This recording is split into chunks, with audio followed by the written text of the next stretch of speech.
저는 고인이 미성년자이던 시절 교제를 하지 않았습니다. Umiiyak na nagpaliwanag ang Korean actor na si Kim Soo-hyun sa gitna ng kontrobersya kaugnay ng pumanaw na aktres na si Kim Se-ron. Kabilang sa mga alegasyon laban sa aktor ang umano'y panggugroom o pakikipagrelasyon kay Se-ron noong 15 years old ang aktres, 16 years old ang age of consent sa South Korea.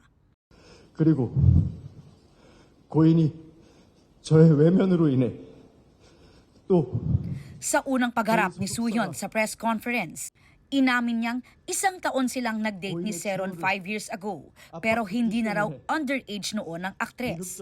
Humingi ng paumanhin si Soo-hyun dahil marami raw ang nasasaktan dahil sa issue. 죄송합니다. 저 한 사람 때문에 Itinanggi rin ng aktor ang paratang na sinisingil ng talent agency na gold medalist ang aktres para sa ipinambayad ng agency ng damages sa kinasangkutang drunk driving incident ni Se-ron noong 2022. Hindi anya totoong pinipressure ng agency si Se-ron na nauwi sa pagkamatay ng aktres.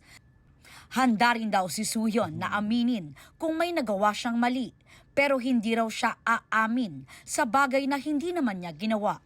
Sabi ng abogado ni Soo-hyun, nagdesisyon ng aktor at ang agency nitong gold medalist na gumawa ng legal na aksyon para lumabas ang katotohanan. Nag-file na rin sila ng criminal complaint and civil lawsuit laban sa pamilya ng yumaong aktres, pati na sa YouTube channel na Hoover Lab Inc.